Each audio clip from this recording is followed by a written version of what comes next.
시간이 지나면 내 조직과 함께 붙고 스며들고 섞입니다. 내 신체 조직의 일부가 되어버리는 거죠. 그럼 문제가 생겼을 때 제거는 어떻게 될까요? 붙어있는 조직을 섬세하게 하나하나 분리해야 하고 그 과정에서 연골이 쉽게 부스러질 수 있습니다. 다시 말해 처음처럼 온전하게 깨끗한 형태로 제거는 사실상 불가능합니다.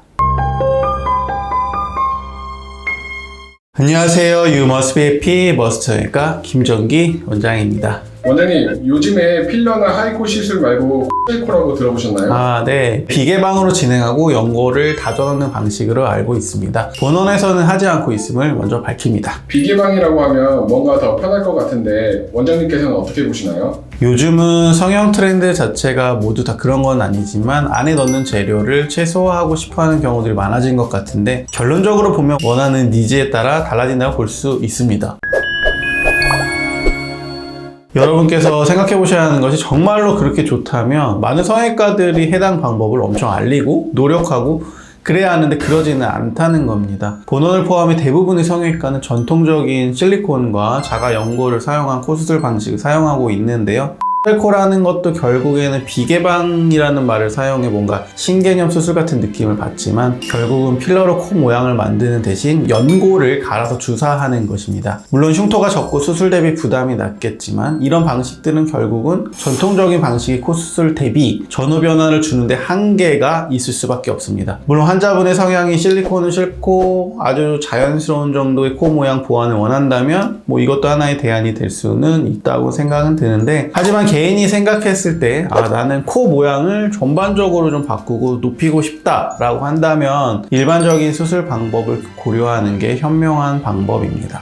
일반적인 코 수술에서도 무보형물 코 수술에 대한 관심도가 높은 것도 이 같은 트렌드의 한 부분이라고 보는데요. 콧대에는 실리콘을 넣지 않고 코끝에 자가연골 혹은 동종 조직을 상품화한 재료를 넣는 것은 동일하지만 콧대만큼은 실리콘을 넣지 않고 코끝만을 보정해 수술을 하는 거죠. 물론 콧대를 무보형물로 진행하려면 기본적으로 가지고 있는 콧대의 높이가 어느 정도는 있어야 만족스러운 효과를 볼 수 있고요. 필러는 녹이면 되는 것으로 아는데 연골을 갈아 넣을 경우에는 나중에 제거하기 까다롭지 않을까요? 실리콘과 같은 외부 보형물은 필요하면 열고 꺼내면 비교적 깔끔하게 제거가 됩니다. 오랫동안 성형외과에서 사용되어 온 이유 중에 하나인데요. 반대로 잘게 가공된 내 연골을 사용했을 때 어떤 일이 벌어지는가 하면 시간이 지나면 내 조직과 함께 붙고 스며들고 섞입니다. 내 신체 조직의 일부가 되어버리는 거죠. 그럼 문제가 생겼을 때 제거는 어떻게 될까요? 붙어있는 조직을 섬세하게 하나하나 분리해야 하고 그 과정에서 연골이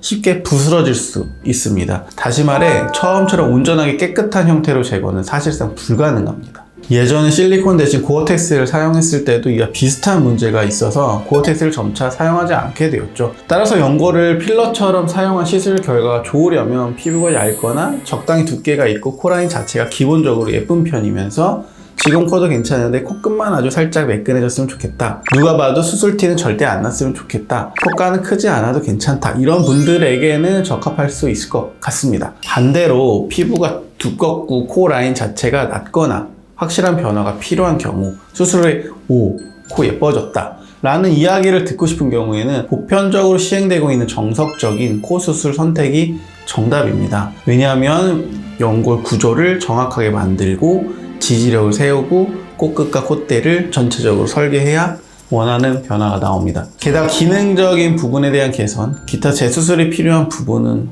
필히 수술적인 방법으로 접근해야 하고요. 사실 이 수술법은 예전부터 있었던 거고 저도 5년 전에는 했던 수술입니다. 이게 말이 쉬운 수술이지 늑연골을 떼야 하고요. 그러면 흉터가 또 남고 그리고 라인이 처음에 이쁘게 만들어지더라도 나중에는 살짝 울퉁불퉁하게 만져집니다. 그리고 모든 환자들에게 적용이 불가능하고 정말 티안나게 조금의 변화 정도만 원하는 분들은 해도 만족하겠지만 그 정도를 변화를 주기 위해서 늑연골을 떼서 를 한다? 저는 도시락 싸서 말리고 싶어요. 귀연골을 떼는 경우도 있는 것 같은데요. 우리가 귀연골을 한쪽에 위, 아래 두 군데 뗄 수 있거든요. 실코를 하려면 연골이 굉장히 많이 필요합니다. 제가 봤을 때는 귀연골을 위, 아래 양쪽 다 쓰지 않나 그렇게 생각이 들어요. 그래서 실코를 하면은 재수술할 때도 남아있는 연골이 없기 때문에 굉장히 에러점이 생길 수밖에 없습니다. 또 앞에서 이야기했지만 완벽한 제거가 거의 불가능의 수준이기 때문에 그래서 재수술할 때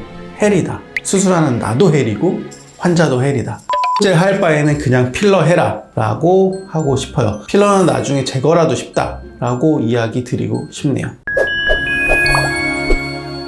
과거부터 자연스럽고 티 안 나는 수술에 대한 관심은 높아왔고 최근 들어 더 그런 경향이 나타나고 있는 것 같습니다. 조금 더 간편한 방법을 찾고자 하는 그 심리는 충분히 이해가 가나 시술이 주는 장점도 있으나 결국 시술이 수술 효과를 대체하기는 어렵다는 것은 불변의 진리라고 생각합니다. 오늘 내용이 선택에 조금이라도 도움이 되셨길 바라며 본원의 코 수술 상담 오실 경우 직접 모양과 조건 함께 보면서 가장 잘 맞는 방향으로 상담해 드리도록 하겠습니다. 좋아요, 구독은 영상 제작에 큰 도움이 됩니다.